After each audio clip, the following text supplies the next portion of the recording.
Hey, Porch Chronicles, how y'all doing out there? So what we got? Tomorrow is Christmas Eve, y'all. I was just on the phone with my son. So we was talking about this year, and I said, you know what? I was like, what you doing for Christmas, whatever? He was like, he was going to Tennessee to see his aunts. And that's cool. He was like, what you doing? I said, I don't want to do nothing. I don't want to be bothered.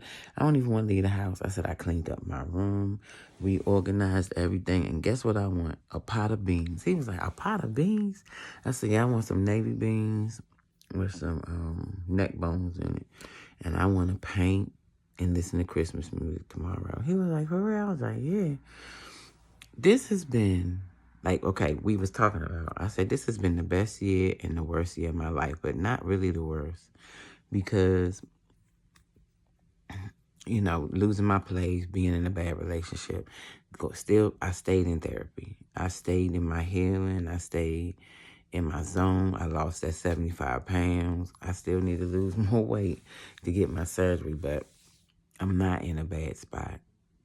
I just want to relax and chill, you know? And I was telling him, I said, this has been the best and the worst year of my life. And I said, it's weird how it could be the best and the worst. He was like, no. He was saying, remember 2016? He was like, both of us lost our jobs. You was on, I didn't lose my job, but I was waiting to get, I was on workman's comp because I had failed at my job and hurt my shoulder. So I was waiting to get rotator cuff surgery on my arm. So I was only getting, you only get 60% of your regular pay when you're on workman's comp because I was hourly. And my son had lost his job and was looking for another job. We was living in a one-bedroom apartment in Decatur, Georgia, on Memorial Drive. And he was like, Mom, that was the worst year. That one-bedroom apartment had like the hotel air conditioning. So it was in the front room. It was real hot that summer. We had to use fans and keep the air on like 60 just to not sweat. He was like, Mom, that's like 2016 all over again. He said, that was the worst year, but it was the best. We had the most fun. Me and DeMarco didn't have no jobs. We lived in a one-bedroom apartment. It was hot as hell that summer. The air conditioning couldn't even keep the apartment cool enough. But we went to the movies every week. We had so much fun. And he was like, that was the worst year and the best year. He was like, Mom, we stayed at the movies because they had this thing when you could, I can't remember how we did it, but it was like this thing on your phone. And if you buy one ticket and it was matinee, you get another one free. But we went every week. We saw every new movie. We stayed on the dollar menu at McDonald's. And we did okay. We really did good. We really got closer that year. And that was before even one of us had therapy because we both still needed it really bad. But as we close this year, I'm grateful for the year I've had.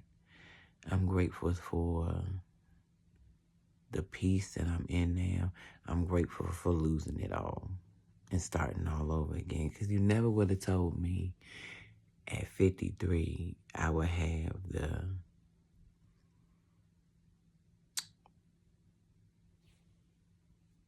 peace that I have right here. It's worth it to lose everything if you can gain your peace.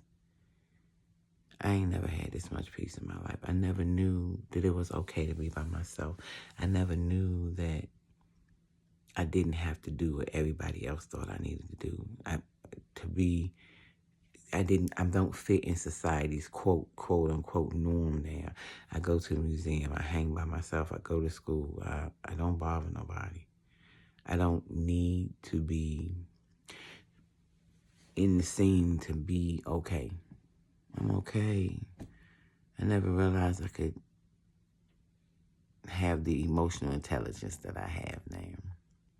Just learned that word last year, but at least I'm walking in it now.